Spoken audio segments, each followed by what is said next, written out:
Hi, good morning. So today we are going through a apartment society voting contract. So I'll explain the contract first. So we have set up is voting setup. So when the owner or the initiator of this contract or this vote sets up the contract, initially the voting setup will be set as false. So what this will do is, like, only once the initiator sets up the users, the voting people, the addresses, and once the options everything is validated, then only the voting setup will be up and available. So to do this, we have a start vote option. So here we'll check if the sender is the initiator, and then only we'll start the voting. Along with this, we have a struct of tenant. So this is the tenant. This shows whether the tenant has voted, whether the tenant has delegated it to another rental tenant or someone else, and if the it delegated, and has the tenant vote, what is the index of the vote. So, and next line we see the vote options. So this is the options which are there. So say for example there are three people running for a election.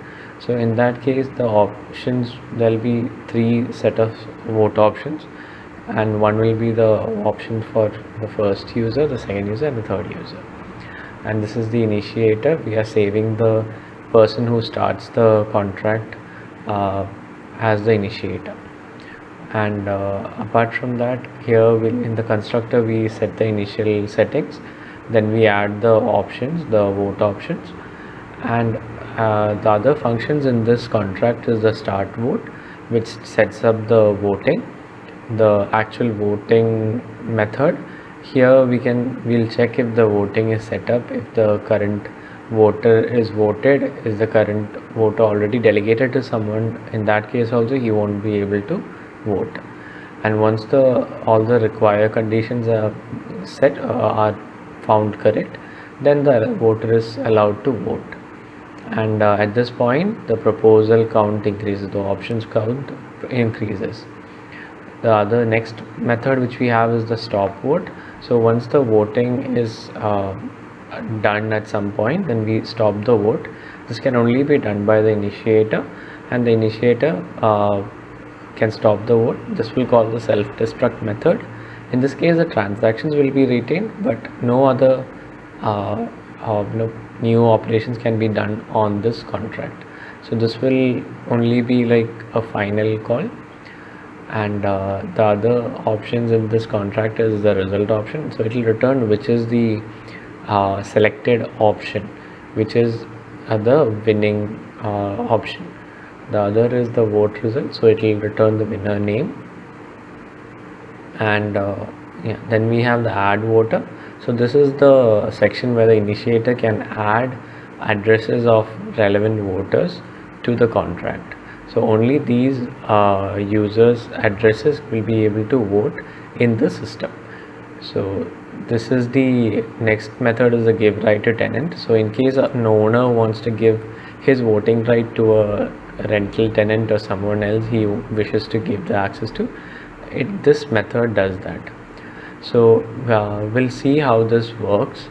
So we'll go to the compiler section and we'll compile this apartment society voting contract. So here, as we can see, the compile has done and it's successful without any errors. We'll go to the execution ID. So here what we'll do is, like, we'll set the first account and give options.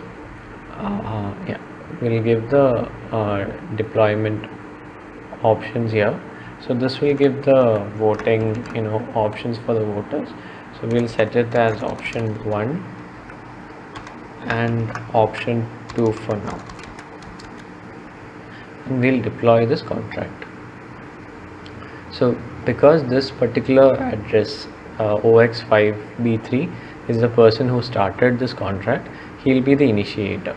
So only the initiator will be able to add a new voter. So what we'll do is, we'll take the next address and add that user as a voter. As you can see, this has succeeded. and then we'll use the newly added address and vote for a particular index. So I'll vote for the first index because 0 index is the first option, first index is the second option, and I'll vote. Yeah, because the voting is still not opened by the initiator, we are getting a error saying voting is not open. So I'll switch back to the first user and I'll start the vote, and I'll go to the second user and I'll vote for the second option which is given by the first index. So here, as you can see, this is done. Now I'll go to see the voting result. So as you can see, the option 2 is the result for this particular vote. So I'll run the stop vote. Once all the data is collected, I'll run the stop vote, and again only the initiator can stop the vote, so that method is there. So now that is done. As you can see, if I try to get the vote result, it's not there because the data is removed now. So this is the way to start off a contract, and once everything is done with respect to the contract, we'll be closing it. The transactions will be available in the system, but no operations can be done on this. So thank you, and this is the assignment submission from my side.